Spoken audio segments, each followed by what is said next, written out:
I'll remind you. Okay, you're going first. I know. Thank you guys so much for coming to our 5th production from the theater department. I get the fun job of telling you all the safety stuff, like make sure you note where the fire exits are in the absolutely remote possibility there's an emergency. Also, there is no intermission to this show, so pee now. Please turn off your cell phones, your pagers, your Fitbits, your whatever makes noise. Please turn them off and don't use them during the show. It's very distracting to see those screens from up here on stage. Thank you. Okay. I'm Leah Stacey. I'm one of the co-directors. This is Shonda Yuri. And we would like to thank you for making year 3 of the theater program possible. If you've been in shows with us before, or if you've been to a show before, will you just clap? Yay! Thank you so much. So we just wanted to tell you guys about what we have coming up in the spring. We are going to be doing a production of Pride and Prejudice. So if you are currently a Roberts College student, we'll be auditioning in about 2 weeks, and we would love to see you at auditions. Or if you are not a Roberts College student, we would love to see you at the show in April. It'll be April 7th and 8th. So there is a sort of save the date on the back of your program. And to go along with that, we'll also be doing a theater symposium about women in theater, careers in theater. We'll have local and national voices there. And we'll be releasing more info soon, but it's going to be targeted toward college and high school students who are interested in a career in theater. So we've got some really cool stuff coming up for you. And just want to say thank you again. The show's about 70 minutes, so enjoy, and we'll see you after.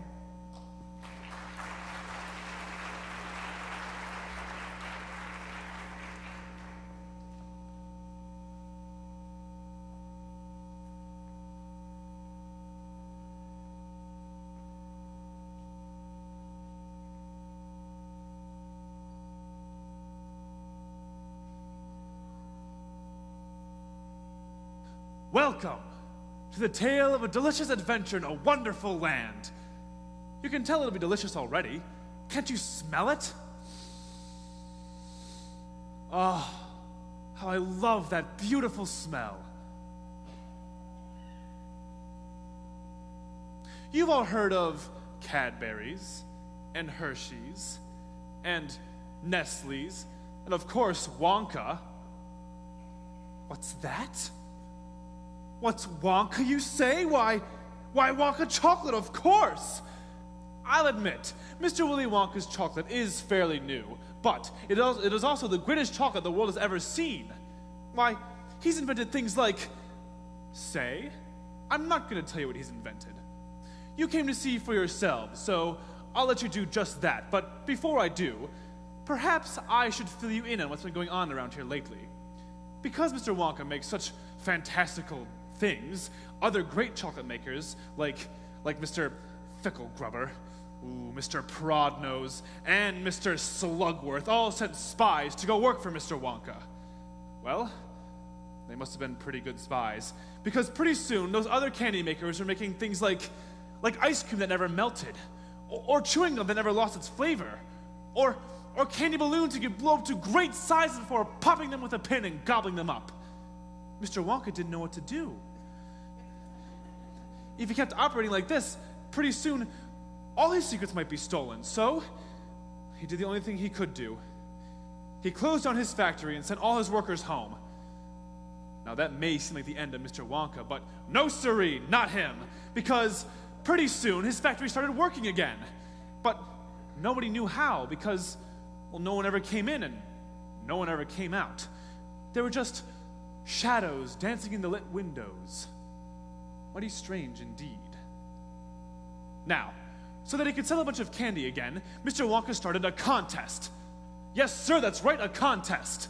Hidden inside the wrapping paper of 5 ordinary candy bars was a golden ticket. The finders of these golden tickets would tour Mr. Wonka's new factory and bring home with them enough candy to last their whole lives. These chocolate bars were sent to any shop, on any street, in any town, in any country in the whole wide world where Wonka's candies were sold. Now, 4 tickets have already been found. Would you like to meet the 4 lucky winners? Well, I'm sure they're around here somewhere.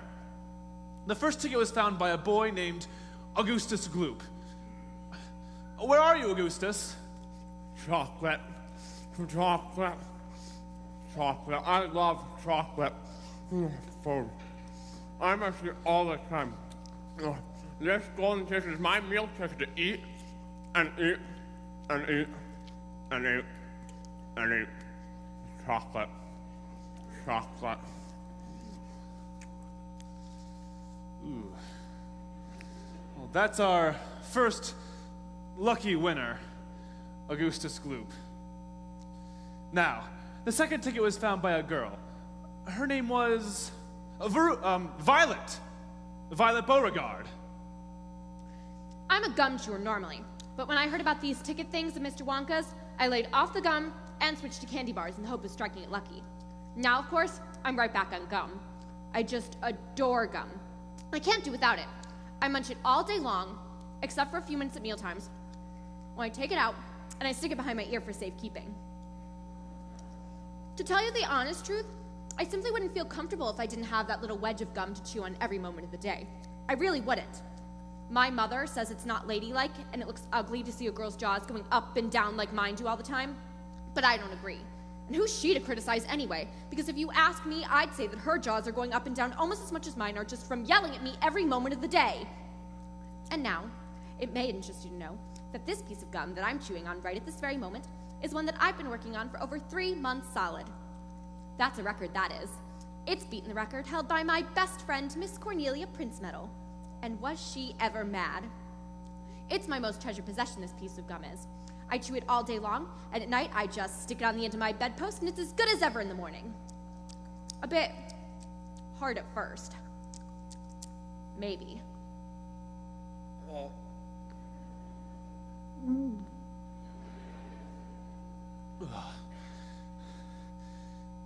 Isn't she a lucky girl? She's just wonderful. Now, our third ticket was found by another lucky girl. Her name is Veruca Salt. Is Veruca here now? Where's my golden ticket? I want my golden ticket! Here it is. As soon as I told my father that I simply had to have one of these golden tickets, he went out into the town and started buying up all the Wonka bars he could lay his hands on. Thousands of them he must have bought. Hundreds of thousands. Then he had them loaded onto trucks and sent them directly to his own factory.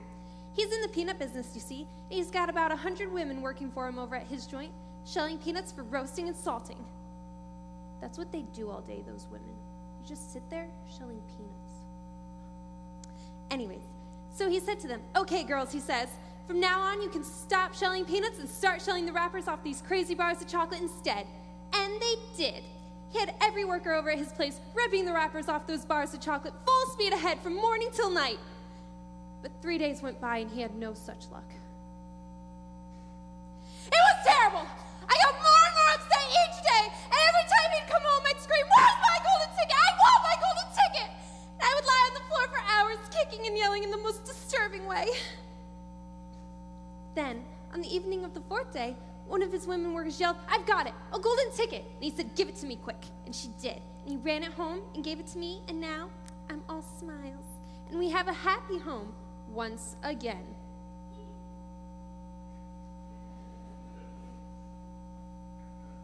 Isn't she a lovely girl? Now, our last ticket was found by a boy named Mike TV. Does Mike have his ticket with him now? Yes, of course I've got my golden ticket. But can't everyone just leave me alone? I want to watch TV. I watch all the shows every day, even the crummy ones where there's no shooting. My favorite are those gangsters. I love those gangsters, whether they're flashing those old stilettos or giving each other the old 1, 2, 3 with those knuckle dusters or pumping each other full of lead. Boy, what I wouldn't give to be living that life. It's terrific.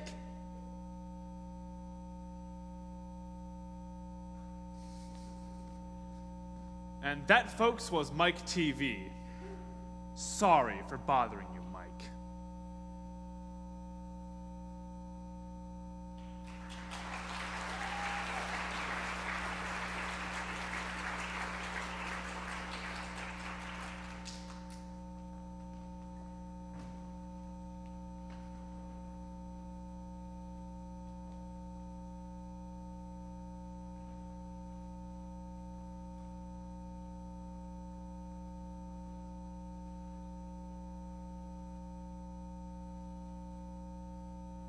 Now, we're going to take a look at the hero of our story, Charlie Bucket. This is the home of Charlie Bucket. 7 people live here. There are only 2 rooms and only 1 bed, so as you can imagine, life is not very comfortable. These 2 old folks are the father and mother of Mr. Bucket. Their names are Grandpa Joe and Grandma Josephine. And those 2 very old people are the father and mother of Mrs. Bucket. Their names are Grandpa George and Grandma Georgina. The bed was given to the 4 old grandparents because they were so old and tired. Of course, they're all over 90 years old. This is Mrs. Bucket. The parents and Charlie sleep on mattresses in the other room. As you can imagine, this is very cold, especially in wintertime. But you see, they can't get a better house because they don't have any money. And they don't have any money because there aren't any more jobs, and the only one that could work was Mr. Bucket. And recently, he lost his job at the toothpaste factory. But you see, the toothpaste factory had to close down. With no one buying Wonka candies, no one got cavities, and so... You know how it goes. Oh, gee, I almost forgot. This is the hero of our story, Charlie Bucket. Charlie is a nice boy. I am worried about him, though. He's been starving lately. As a matter of fact, the whole family has. Why, did you know that Charlie doesn't run around like the other children because he has to conserve his energy? But perhaps I've said too much. Let's see what's going on in the Bucket household now. Well, I see that 4 children have found golden tickets so far. I wonder who the 5th lucky winner will be. Well, I hope it's no one like that repulsive Gloop boy. Or as spoiled as that Faruka Salt girl. Or as beastly as that bubble-popping Violet Beauregard. Or living such a useless life as this TV boy. It makes you wonder if all children behave like this nowadays, like these brats we've been hearing about. Oh, of course not. Some do, of course. In fact, quite a lot do, but not all. And now there's only 1 ticket left. Quite so. And just as sure as I'll be having cabbage soup for supper tomorrow, that last ticket will go to some nasty little beast who doesn't deserve it. I bet I know someone who'd like to find that golden ticket. How about it, Charlie? You love chocolate more than anyone I ever saw. Boy, I sure would, Grandpa Joe. You know, it just about makes me faint when I pass Mr. Wonka's chocolate factory on the way to school. The smell of that sweet chocolate makes me so sleepy that I often fall asleep and bump into Mr. Wonka's fence. But I guess I should realize that dreams don't come true. Just imagine me thinking that I could find the 5th golden ticket. Why, it's pure imagination. Well, Charlie, it may be pure imagination, but I've heard tell that sometimes what you imagine can come true. Gee, you really think so, Grandpa Joe? Gee, I wonder.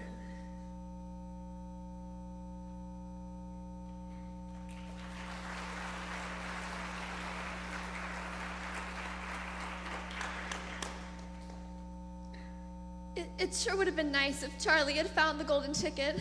You mean with the money we gave him for his birthday present yesterday?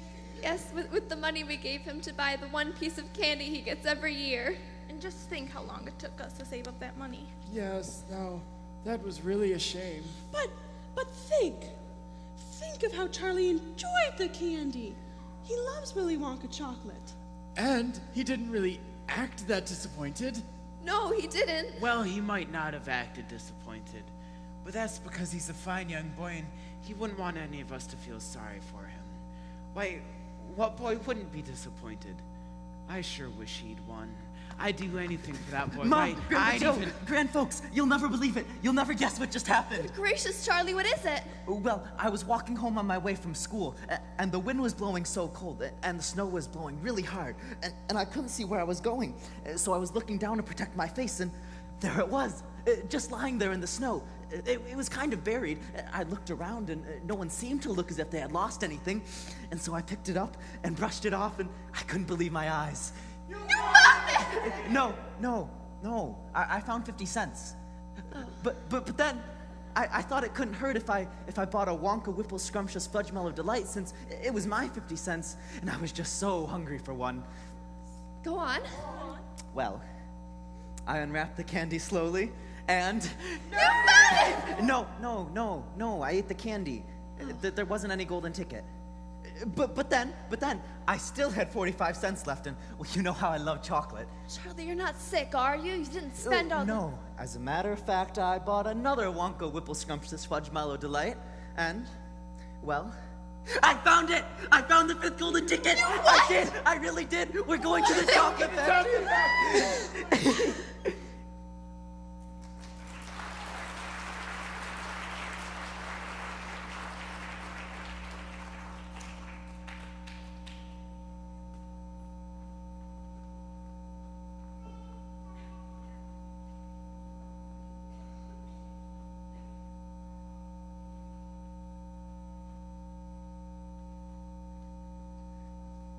Boy, Grandpa Joe, I sure am glad that Dad let you take me today. Yes, Charlie. I guess he just feels that we understand each other. And plus, you seem to know all about Willy Wonka and what's happened to him. Well, Charlie, he was a very important man in this town for a good long time. You know, a lot of folks said some pretty nasty things about him when he first closed down his factory, but I always thought he had his reasons. In fact, I'm quite excited about this whole golden ticket business. It's a great excuse to see what he's got going on in his factory and how he's running it. Speaking of the golden ticket, Grandpa Joe, can I read it just one more time? I know it sounds silly, but the whole thing seems so magical. Of course, Charlie. Let me see. I stuck it somewhere. Ah, here it is. Let's see now. It says, "Greetings to you, the lucky finder of this golden ticket. From Mr. Willy Wonka. I shake you warmly by the hand. Tremendous things are in store for you. Many wonderful surprises await you. For now, I do invite you to come to my factory and be my guest for one whole day, you and all others who are lucky enough to find my golden tickets. I, Willy Wonka, will conduct you around the factory myself, showing you everything there is to see, and afterwards, when it is time to leave, you will be escorted home by a procession of large trucks. These trucks, I can promise you, will be loaded with enough delicious eatables to last you and your entire household for many years. If at any time thereafter you should run out of supplies, you have only to come back to the factory and show this golden ticket, and I shall be happy to refill your cupboard with whatever you want. In this way, you will be able to keep yourself supplied with tasty morsels for the rest of your life. But this is by no means the most exciting thing that will happen on the day of your visit. I am preparing other surprises that are even more marvelous and more fantastic for you and for all my beloved golden ticket holders. Mystic and marvelous surprises that will entrance, delight, intrigue, astonish, and perplex you beyond measure. In your wildest dreams, you could not imagine such things could happen to you. Just wait and see. And now, here are your instructions. The day I have chosen for the visit is the first day in the month of February.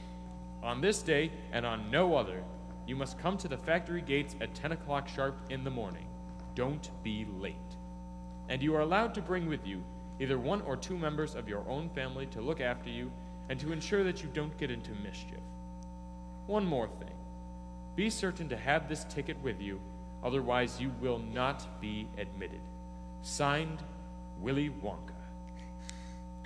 And today is the 1st of February. And look, Charlie, we've already arrived. It looks as though everyone else has arrived together. Look, there he is. It's him. It's Willy Wonka. Welcome. Welcome. Welcome. Hello, everyone. Now, let's see if I can recognize all of you from your pictures in the newspaper. Let's see.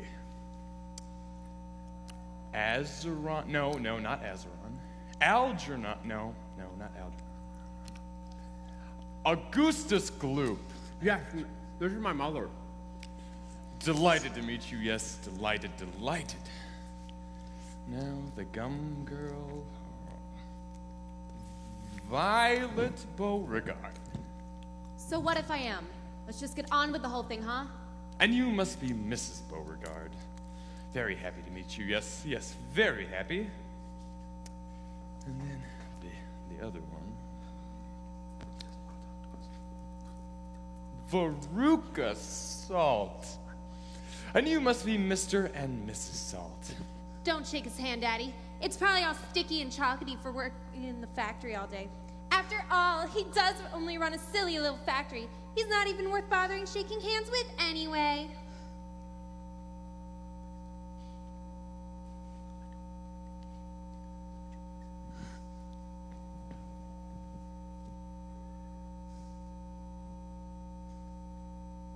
You're on my TV.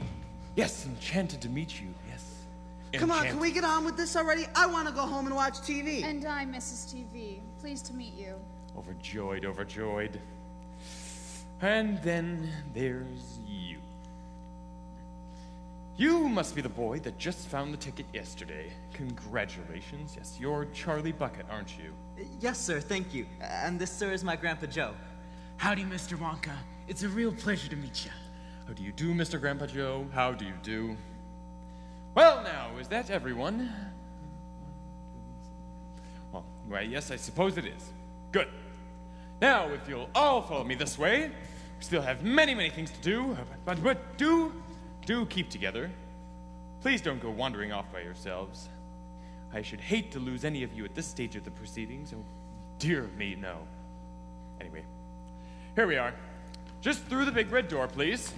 Yes, that's right. It's very warm inside. I have to keep it warm for my workers. They're used to an extremely hot climate. Why, they'd perish if they went out in this weather. They'd freeze to death. But Mr. Wonka, who are these workers? All in good time, my dear boy. Be patient. You shall see everything as we go along. Are you all inside? Good. Oh, would you mind closing the door for us, please? Thank you.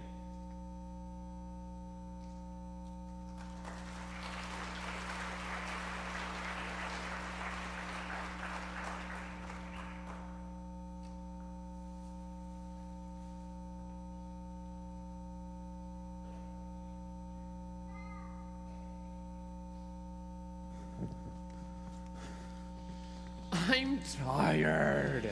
It's like we've been turning left and turning right and turning left and turning right for a whole hour or so. Where's the food? I'm hungry. Do you all hear me? I'm hungry. Grandpa Joe, have you noticed that it seems as if we've been going downward for the longest time? Yes, Charlie. I think Mr. Wonka said something about most of his rooms being beneath the surface. I wonder why that is. I think he said because they're too big to fit above ground. They're supposed to be enormous, some bigger than football fields. Here we are, everyone. See, this is the nerve center of my whole factory. Why, it's the heart of my whole operation. But Mr. Wonka, all I see is that dirty old river over there. Where's the food? I'm hungry. Oh, but would you look at those enormous pipes over there? There must be 10, 11 of them. I wonder what they're for. Gee, Mr. Wonka, what's wrong with your river? It's all brown and muddy looking. Nothing's wrong with it, my dear boy. Nothing at all. You see, it's all chocolate. Chocolate? Every drop of that river is hot melted chocolate of the finest quality, the very finest quality. There's enough chocolate in that river to fill every bathtub in the entire country. And all the swimming pools as well. And just look at my pipes. You see, they suck up the chocolate and take it anywhere in the factory, wherever it's needed. Thousands of gallons an hour, my dear children. Thousands and thousands of gallons. Look over there. What is it? He's moving. He's walking. It's a little person. It's a little man down there behind one of the pipes. Look, Grandpa, do you see him? I see him, Charlie. There's 2 of them. My gosh, so there is. There's more than 2. There are 4 or 5. What are they doing? Where do they come from? Who are they? Aren't they fantastic? No higher than my knee. Look at their funny long hair. They can't be real people. Of course they're real people. Why, they're some of my workers. That's impossible. There are no people in the world as small as that. No people in the world as small as that. Well, let me tell you something. There are more than 3,000 of them in this entire factory. They're Oompa Loompas. Oompa Loompas? What do you mean? Imported, direct from Loompa Land. I know what a terrible country it is. Nothing but thick jungles infested by the most dangerous beasts on the planet. Hornswogglers and snozwangers and those terrible, wicked wangdoodles. A wangdoodle would eat 10 Oompa Loompas for breakfast and come galloping back for a second helping. You see, when I went out there, I found the little Oompa Loompas living in tree houses. Why they had to live in tree houses to escape from the hornswogglers and snozwangers and those wangdoodles. They were surviving on green caterpillars and red beetles and eucalyptus leaves and the bark of the bong-bong tree. But you see, they loved cacao beans too, but only found about 1 or 2 a year. And they would dream about cacao beans all night and talk about them all day. You see, the cacao bean is the thing from which all chocolate is made. I myself use billions of cacao beans every week in this factory. So, I talked to the leader of the tribe in Oompa Loompish, and I told him, you and your people can have all the cacao beans you want if you'll come, work for me, and live in my factory. Well, the leader of the tribe was just so excited that he leaped up in the air and he threw his bowl of caterpillars right out the treehouse window. And so, here they are. They're wonderful workers. They all speak English now, and they love dancing and music, and they're always making up songs. You see, I expect you'll hear a good deal of singing from time to time today. Mommy, Daddy, I want an Oompa Loompa. I want you to get me an Oompa Loompa. I want an Oompa Loompa right away. I want to take it home with me. Go on, Daddy. Get me an Oompa Loompa. Now, my pet, we mustn't interrupt Mr. Wonka. But I want an Oompa Loompa. All right, my pet, but I can't get one for you right this second. Please be patient. I'll see that you have one before the day is out. Oh, Augustus, I don't think you had better do that. Augustus, I beg you do not do that. Please, my chocolate must be untouched by human hands. Augustus, didn't you hear what that man said? Come away from that river at once. This stuff is terrific. You need a bucket to drink it properly. Oh, Augustus, you are dirtying my chocolate! Augustus, you'll be giving that nasty cold of yours about 1 million people all over the country. Oh, be careful. Lean too far. Ah! Save him! Save him! Help me! Help! Pick me up, please! Well, don't just stand there. Do something. Look, he's being set closer to one of the pies. There he goes. Oh, help! Murder! Please, Augustus, come back! Where are you going? No! He's disappeared! He's disappeared! Well, call the fire brigade! Keep calm. He'll come out of it just fine. You wait and see. But he'll be marshmallow! Impossible! Why not? Because that pipe doesn't go anywhere near the marshmallow room. It goes to the room where I make the most delicious kind of strawberry-flavored chocolate-coated fudge. Oh, my poor Augustus! They'll be sending it by the pound all over the country by tomorrow morning! How dare you laugh like that? My boy just got the pipe. You monsters! You think it's a joke, do you? You think that sucking my boy into your fudgem like that is just one big colossal joke? He'll be perfectly safe. He'll be chocolate fudge. Never. I wouldn't allow it. And why not, may I ask? Because the taste. I mean, it would be terrible. I mean, could you imagine it? Augustus-flavored chocolate-coated gloop. No one would buy it. No. I don't even want to think about it. Nor do I. And I do promise you that your darling little boy will be perfectly safe. Well, if he's safe then, where is he? Lead me to him this instant. Tell the Oompa Loompas over there to take you to the fudge room. When you get there, take a long stick and start poking around in the giant chocolate mixing barrel. He should be in there. But don't leave him in there too long, otherwise he's liable to get poured into the fudge boiler, and that would be a disaster. I'm afraid my fudge would become quite uneatable. What? What did you just say? I'm joking? I'm terribly sorry, Mrs. Kloop. See you later.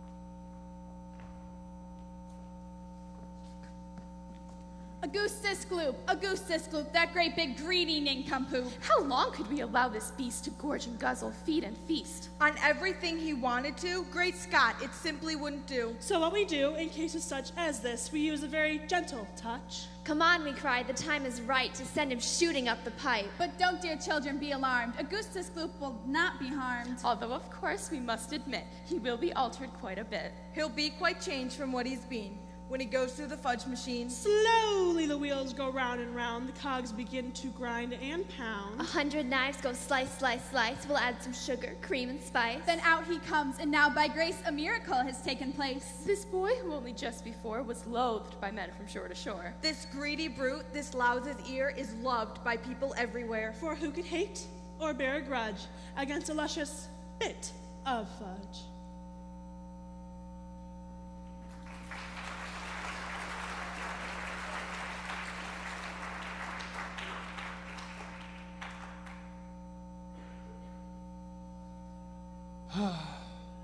Poor Augustus.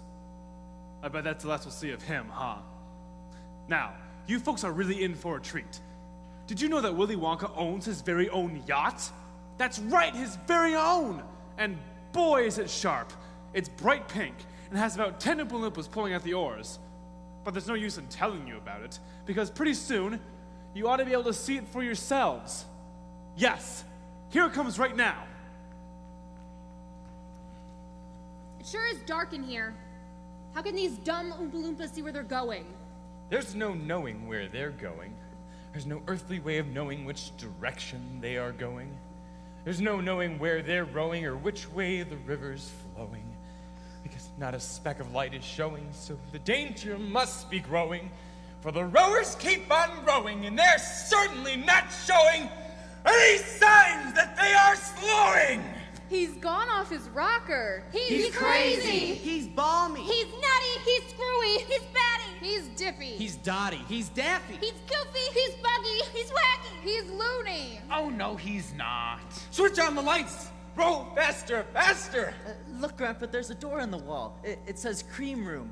Dairy cream, whipped cream, pineapple cream, violet cream, and hair cream. Hair cream? You don't eat hair cream. Row on! There's no time to answer silly questions. And look at that one. Whip room. Whips. What on earth do you use whips for? For whipping cream, of course. You can't whip cream without whips. Whipped cream isn't whipped cream at all unless it's been whipped with whips. Just as a poached egg isn't a poached egg unless it's been stolen from the woods in the dead of night. Row on! And look at that one. Bean room. Cacao beans, jelly beans, and has-beans. Has-beans? You're one yourself. No time for arguing. Press on, press on.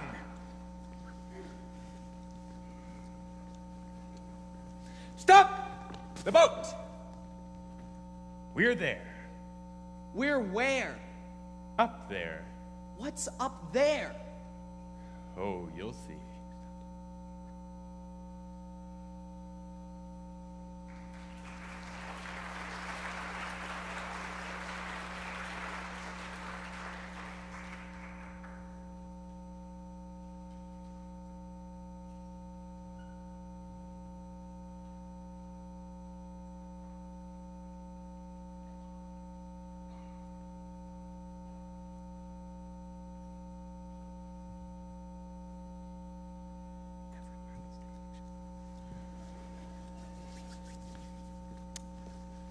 This room is the most important room in the entire factory.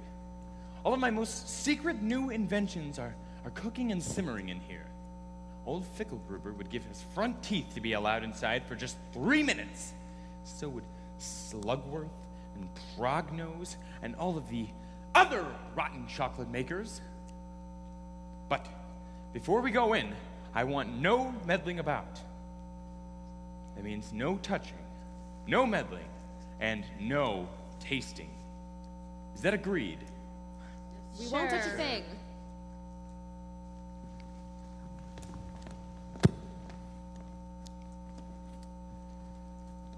Everlasting gobstoppers.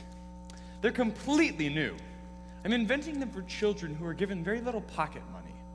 You see, you can put an everlasting gobstopper in your mouth, and you can suck it, and suck it, and suck it, and suck it, and suck it, and suck it, and suck it, and suck it, and suck it, and it will never get any smaller. It's like gum. It is not like gum. Gum is for chewing, and if you were to chew one of these gobstoppers, you would break your teeth off. But they taste terrific, and they change color once a week. And you see, that machine there makes hair toffee, but I haven't gotten it quite right yet. But when I get the mixture right, there will be no excuse for little boys and girls going around with bald heads. But Mr. Wonka, little boys and girls never go around Don't with argue with me, my dear child. Please don't argue. Now, if you'll follow me this way, I have something terrifically proud of to show you. But do stand back. All right, here we go.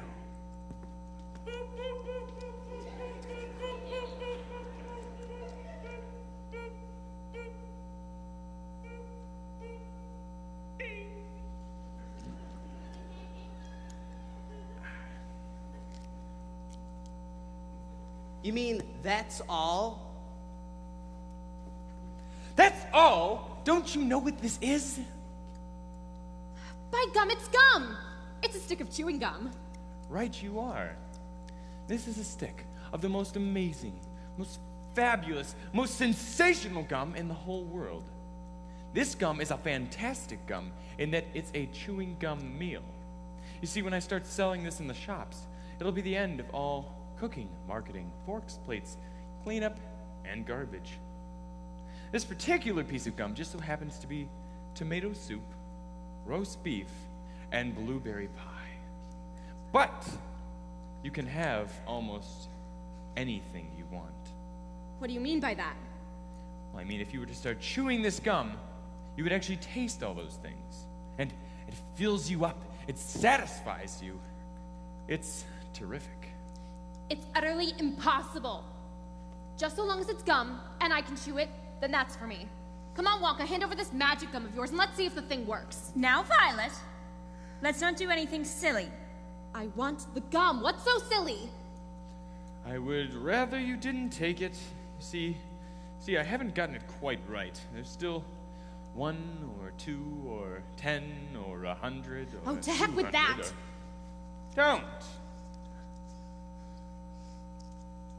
Fantastic! It's terrific! Yeah, spit it out. Keep chewing, kiddo. Keep right on chewing, baby. This is a great day for the Beauregards. Our little girl is the first person in the world to have a chewing gum meal. No. It isn't ready for eating. It isn't right, and you mustn't do it. Good heavens, girl! What is wrong with your nose? It's turning blue. Oh, be quiet, Mother, and let me finish. Your cheeks, your chin, your whole face is turning blue. Mercy save us, the girl's got blue and purple all over.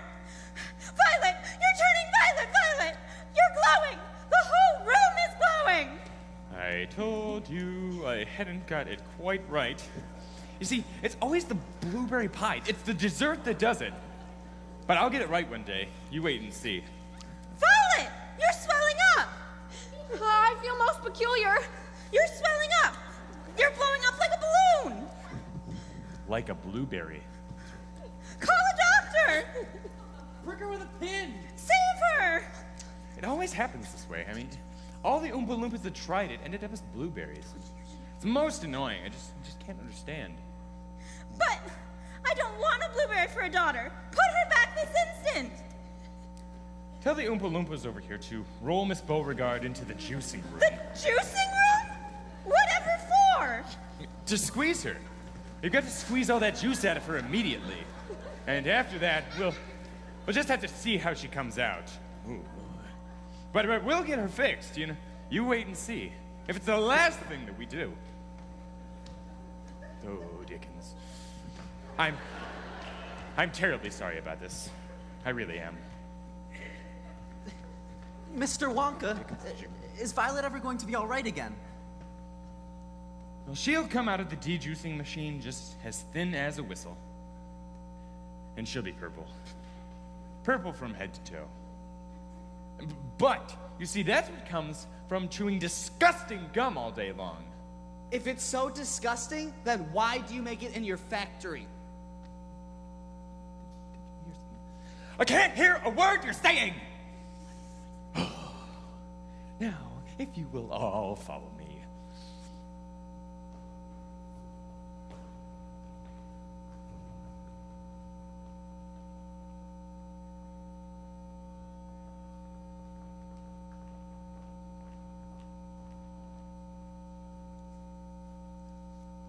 Dear friends, we surely all agree there's almost nothing worse to see than some repulsive little bum who's always chewing gum. This sticky habit's bound to send the chewer to a sticky end. Did any of you ever know a person called Miss Bigelow? This dreadful woman saw no wrong in chewing all day long. And when she couldn't find her gum, she'd chew up the linoleum. Or anything that happened near a pair of boots, the postman's ear. Or other people's underclothes.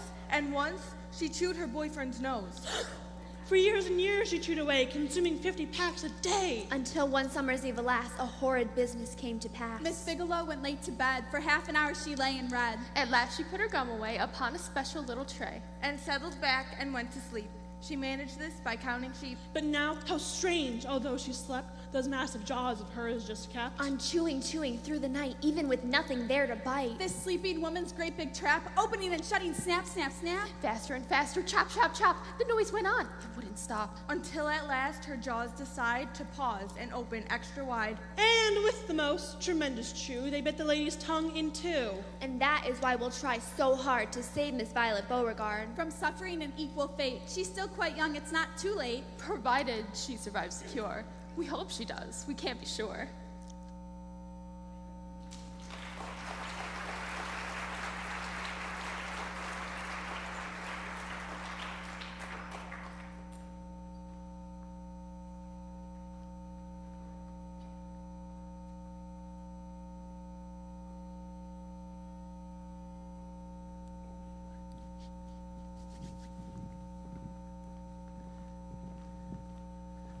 All right, stop here for a moment and catch your breath. And take a peek through the glass panel of this window. But don't go in. Whatever you do, don't go into the nut room. If you go in, you'll disturb the miniature squirrels. Look, Grandpa, look. Miniature squirrels! Jeepers, there must be 100 of them over there by that big pile of walnuts. These squirrels are specifically trained for getting the nuts out of walnuts. Why use squirrels, though? Why not just use Oompa Loompas? You see, squirrels are good at getting the whole walnut out of a walnut shell. I insist on using only whole walnuts in my factory, so I use squirrels to do the job. And just see how each one taps on the walnut with its knuckles to make sure it's not a bad one. Because if it is a bad one, then they don't bother to open it, and they simply throw it down the garbage chute. Hey, Daddy, I've decided. I want a squirrel. Give me one of those squirrels. Don't be silly, sweetheart. These all belong to Mr. Wonka. I don't care about that. I want one.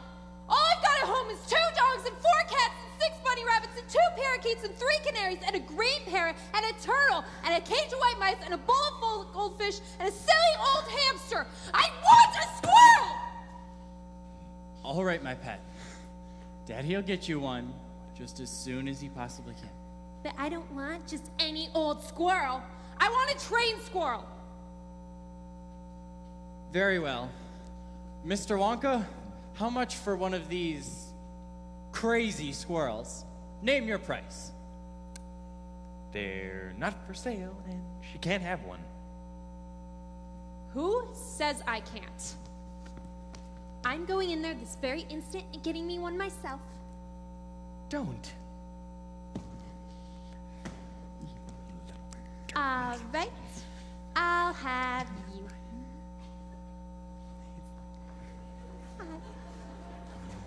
Hey, what are you doing? Oh no, they've Hey, grabbed her. What All are you of them. doing? Get off of me. One's got her right arm, off of and, me. Get and one's off. got her left, and What are you doing? one's got her Stop. right Stop. leg anchored to the ground, and off of me. one has her left. And the Mom. last one is tapping on Veruca's head with its knuckles. Save her! Veruca! Mom! What are they doing to her? Get off They're of testing me. her to see if she's a bad nut. Watch. Oh, get off!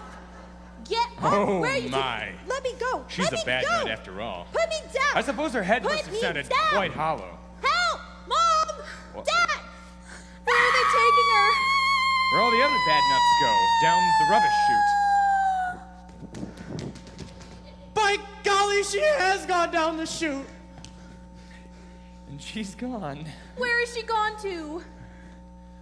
Well, that pipe leads into the great big main rubbish pipe, which carries away all the rubbish from around the factory. So the floor sweepings and potato peelings and rotten cabbages and fish heads and stuff like that. Who eats potato, fish, and cabbage in this factory? That's what I want to... Ow. I do. You don't think I survive on cacao beans, do you? And of course, that pipe leads to the furnace in the end.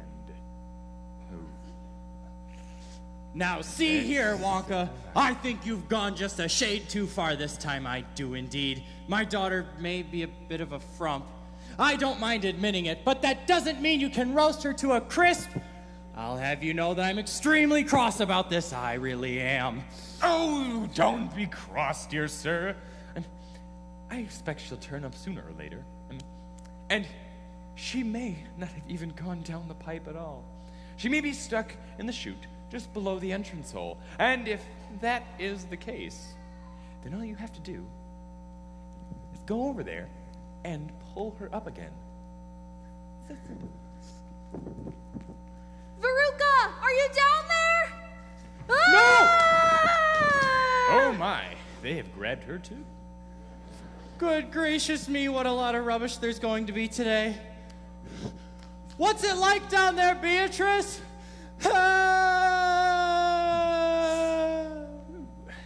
Mr. Wonka, what's going to happen to them? Well, I expect someone will catch them at the bottom of the chute. But what about the Great Fiery Incinerator? Ooh, that. Well, they only light that every other day, so perhaps they'll be lucky. You know, I just can't understand it. The children are disappearing like rabbits. Anyways, shall we press on? Yes. Yeah. All right. I'm tired, my feet hurt, and I want to go home and watch TV.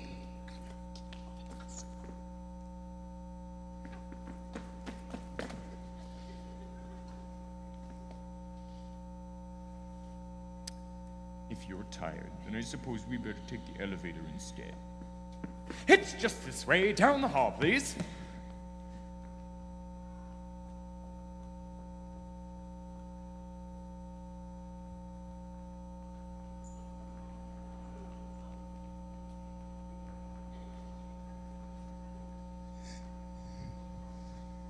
Veruca Salt, that little brute, has just gone down the rubbish chute. And as we very rightly thought that in a case like this we ought to see the thing completely through, we've polished off her parents too. Down goes Veruca, down the drain, and here perhaps we should explain that she will meet as she descends a rather different set of friends. Some liverwurst so old and gray one smelled it from a mile away.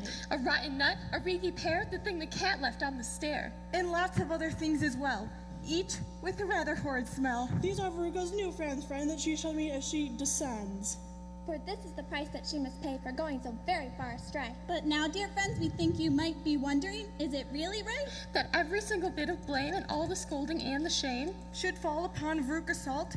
Is she the only one at fault? For though she's spoiled and dreadfully so, a girl can't spoil herself, you know. Who turned her into such a brat? Who are the culprits? Who did that? Alas, you needn't look too far to find out who the sinners are.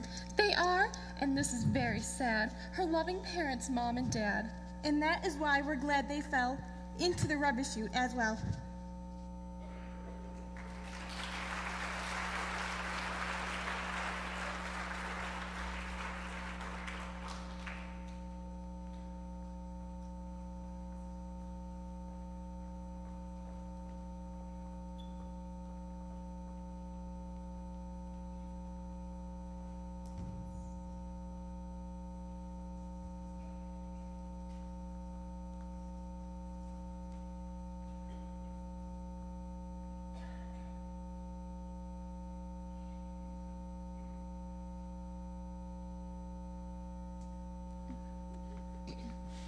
Look, it's a great glass elevator.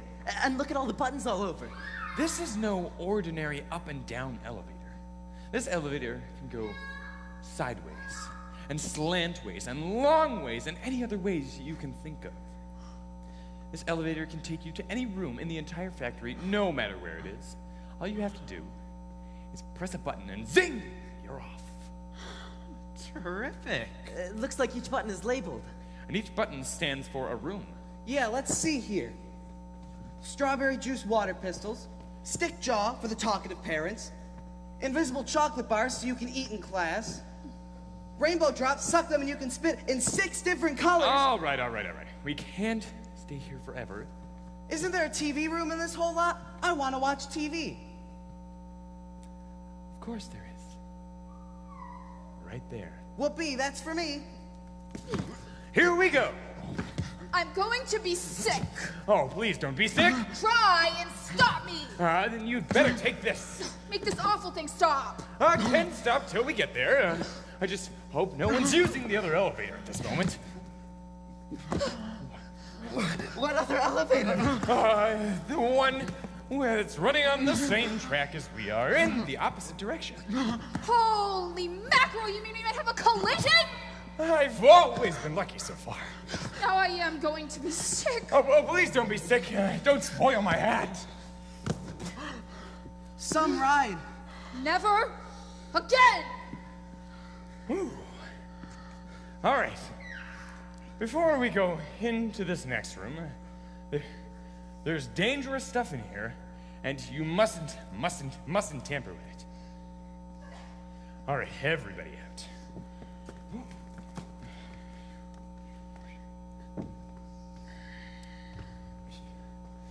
All right, this room is home to my very latest and greatest invention, television chocolate. But what is television chocolate? Good heavens, dear boy. Stop interrupting me! It works by television. I myself don't personally like television. I suppose it's okay in small doses, but children never seem to be able to take it in small doses. They're just always sitting there, staring at that screen. And that's me. Shut up. No. Thank you. Now then, the first time I saw ordinary television working, I was struck by a tremendous idea. If a photograph could be broken up into millions of tiny pieces and sent whizzing through the air until it hits an antenna and is then put together again on a screen, why then could I not send a real bar of chocolate whizzing through the air and put together again on the other side, all ready to be eaten? Because it's impossible. Think so. Watch me send a real bar of chocolate from one end of the room to the other by television. Could you bring me that bar of chocolate, please?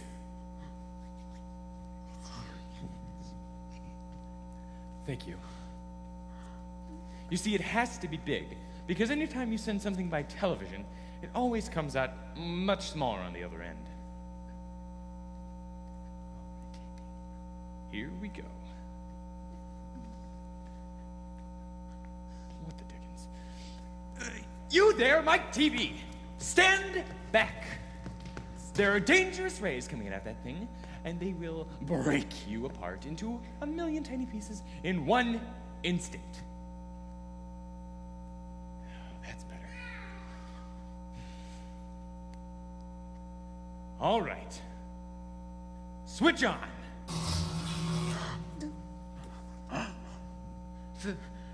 The chocolate is gone. It's on its way. It's rushing through the air above our heads in a million tiny pieces. Here, quick, come over here. Watch the screen. Take it. How can you take it? It's just a picture on the television screen. It's amazing. Why, it's a miracle. Just imagine when I start using this around the country. A commercial will appear on the screen, and it will say, "Eat Wonka's chocolates. They're the best in the world." And if you don't believe us, try one for yourselves. Amazing! But Mr. Wonka, could you use the same thing for other items like people? Could you transport a person from one side of the room to the other using television? A person? Are you off your rocker? But could it be done? Good heavens, child, I don't really know. I suppose it could. Yes, of course it could. Of course it could. But I wouldn't like to risk it. It might have some very, very nasty consequences. Look at me. I'm going to be the first person transported by television. No. Mike, stop! Come back! Then we turn into a million tiny pieces! See you later, alligator. In a while, crocodile. Ah!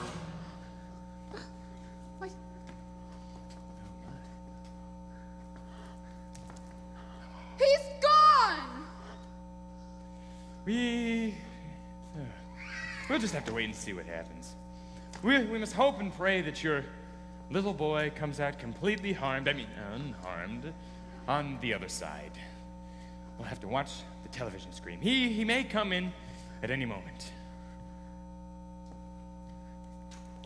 He's taking a heck of a long time coming around. Hold up, watch the screen. Something's happening. Yes, wait. But he's doll-sized! Isn't he gonna get any bigger? Quick, grab him. Oh my gosh. He's completely okay! You call that okay? He shrunk! Of course he shrunk. What did you expect? Well, this is terrible. I can't send him to school like this. He'll get stepped on. He won't be able to do anything. What, Mike? No! Never! You'll never be able to watch television again. I'm throwing the television set right out the window the moment we get home. I've had enough of television. What, Mike?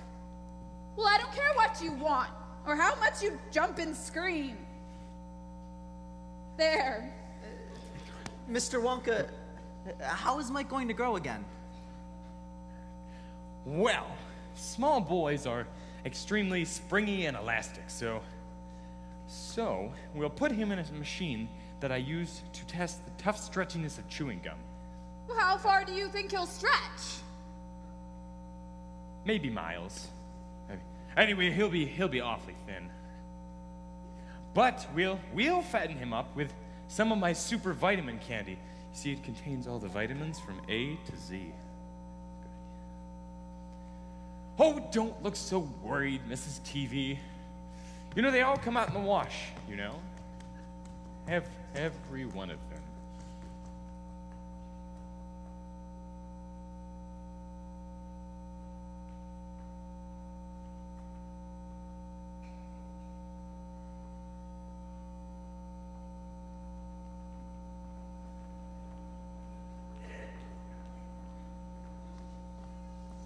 The most important thing we've learned as far as children are concerned is never, never, never let them near your television set. They'll loll and slop and lounge about and stare until their eyes pop out. Oh, yes, we know. It keeps them still. They won't crawl out the windowsill. They never fight or kick or punch. They leave you free to cook the lunch. Or wash the dishes in the sink. But did you ever stop and think to wonder just exactly what this does to your beloved tot?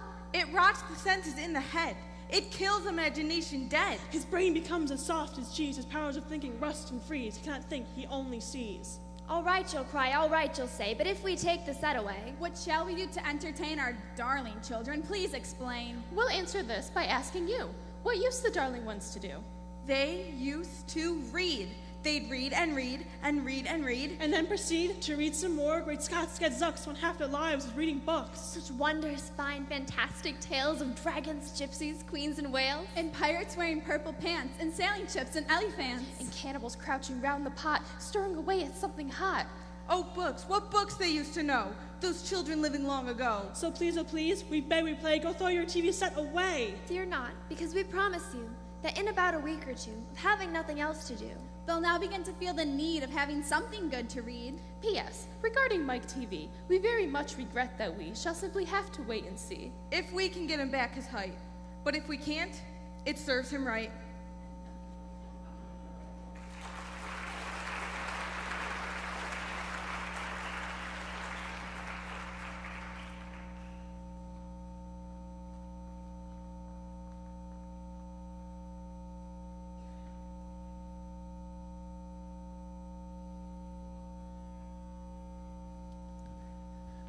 All right, come along. And how many children are left? I think it's just Charlie left, Mr. Wonka. You mean you're the only one left? Why, yes. My dear boy. That means you've won. Oh, congratulations. I really do. I really congratulate you. And this is absolutely terrific. I'm absolutely delighted. This is amazing. Oh, congratulations, Charlie. Congratulations.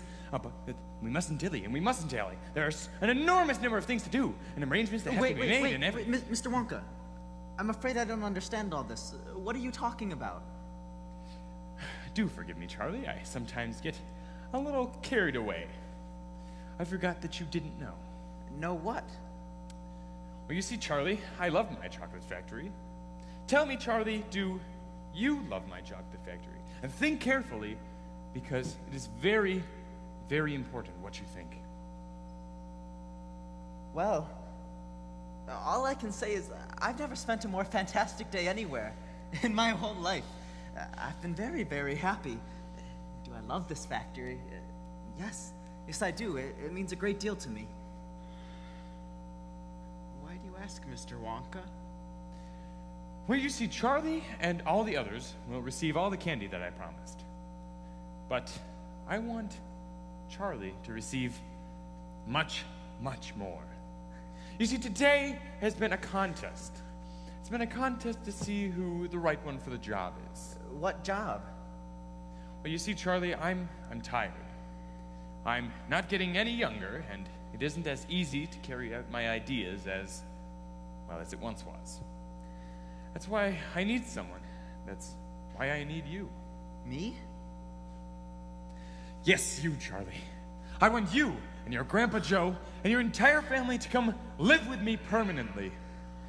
I would like someone to take over after I've gone. See, I have no family, and I can think of no one better to do this job than you. That is, of course, after I've trained you and taught you everything I know. See, I've been watching you from the very beginning, and I knew that you were the one that would appreciate and care for this factory as I have all these years. Will you accept my offer, Charlie? Because if you do, everything I have will be yours. Will I? Will I? Of course I will, Mr. Wonka. Thank you. Thank you. Just think of it, Grandpa Joe. It's going to be our chocolate factory. Wait until we tell Mom and Dad and the grandfolks. Just think of it. It's going to be our factory. Just think of all the chocolate. We're never going to starve again. Just think of it. Wait, you see.